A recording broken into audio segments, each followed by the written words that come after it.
What is going on here? There's so many ads for sports betting. I mean, it outnumbers the beer ads, the car ads, and there's good reason for that. The industry is generating billions of dollars, but a new campaign says these ads are out of control and they should be banned. Bruce Kidd joins us from the University of Toronto. Bruce, pleasure to have you on the show. Good morning, Elias, and thank you very much for your introduction. I'm going to find a way of using that in our campaign because that's what we're concerned about. And the consequences are so harmful to members of our population. So let's talk a bit about the harm here and who you believe is getting harmed by the onslaught of these ads.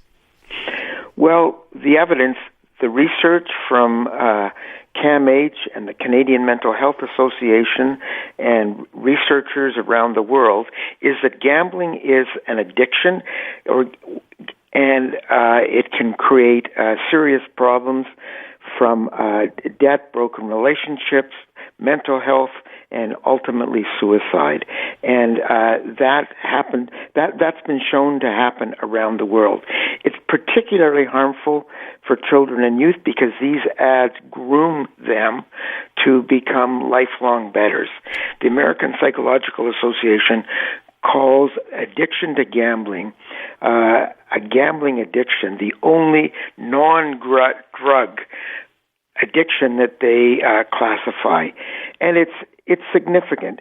It's not the whole gambling population that is sure. It's actually a small percentage of the gambling population, but a small percentage of a very big number is a very serious concern. So Bruce, and I get all of that, but here's the thing when I'm trying to take a look, a broad view of all of this, right? So before this onslaught of ads for these now legal services in Canada, and I think about before this happened, gambling existed, right? And people were maybe going to like the quote unquote bookie, or they were going to these illegal or, gray market offshore betting services that, are sort of in a gray zone. And now it's been legalized, hopefully more regulated.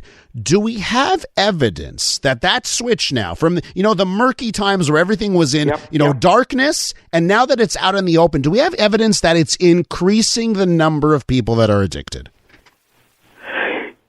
Not in Canada because, as you say, it's very recent.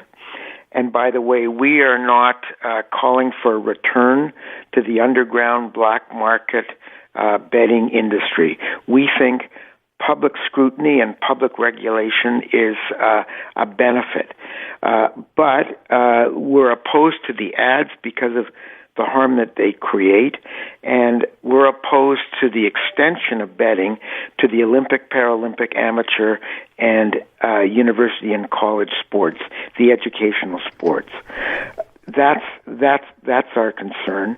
The European evidence, the Australian evidence, is that the increase in gambling ads increases the extent of gambling and gambling addiction. I mean, the ads do work, and they make it look so easy. And with phones and the digital technology, it's a lot easier than it used to be when you had to hunt out a bookie and pay with real money. So it's a widespread problem, and the entire world is dealing with this. Some countries have banned ads.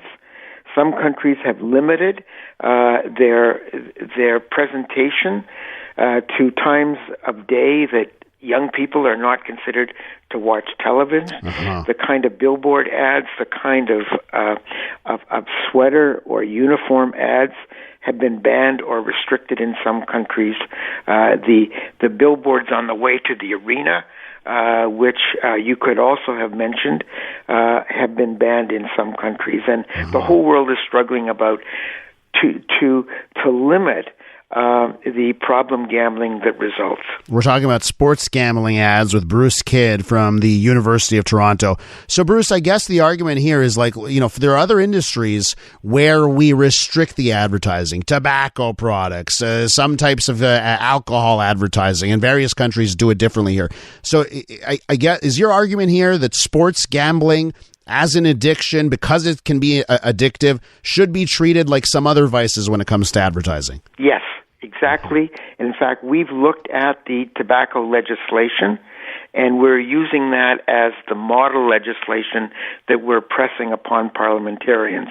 Do you think it was just overlooked, like when this was legalized, that no politician could have imagined it would get as bad as it is with the sports gambling ads? Is that were they just not able to conceive that it would turn into the nonsense we're seeing during a 3-hour broadcast? That's an accurate description as I understand it. It's hard to believe, but they focused during the parliamentary debates on the possibilities of match fixing and manipulation, and they spent all their time looking at what other countries are doing to police the industry so that there wouldn't be bribes to athletes, referees, coaches, and others to change the outcome of the game, or, as you know, the parlays within the game. And they completely lost sight of the addiction problem. Bruce, it seems like you got some support your way, right? I think PK Subban's dad is among the voices saying that that this kind of stuff needs to stop. But what's been the reaction on a campaign to stop these ads? Not everybody talks to me, but everybody who does is opposed to the ads, is grossed out by those ads, and would support a ban on the ads. We've been lobbying parliamentarians. We've been lobbying members of the Ontario legislature because we're mostly Toronto-based, and we're writing other provincial and territorial governments. And, well, there is a kind of discussion about what's the best way to deal with it.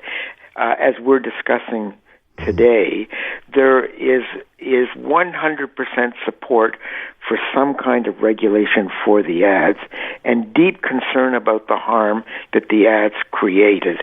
I can't say with confidence, but I'm hoping that within the next 6 weeks there will be some kind of legislative response in Parliament along the lines that we're discussing. Bruce, I have to let you go here, but I'm thinking about the kids growing up with this, and maybe on another edition of the show we can talk about how it's influencing kids, maybe when you've got more data. But before I let you go, I'd be remiss if I didn't mention, so you competed in the Olympics, and then I have it on good authority that you won Olympics for CJAD 800. Is my information correct here? That is correct, and I had I was very honored to cover the Olympics for CJAD, and I came into the show every morning and spent an hour with Ted Blackman talking about the Olympics, and then I went out to the various venues, to the Forum for Gymnastics the first week, and to Olympic Stadium for track and field the second week, and I covered those events live. It was one of the highlights of my life. Bruce, this is the highlight of my day to get that story from you. I really, really appreciate you coming on to talk about the serious and then to talk about that as well. Thanks so much. Okay. That's Bruce Kidd from the University of Toronto. Let me know what you think about gambling ads in sports. You can shoot me a text at 514-800.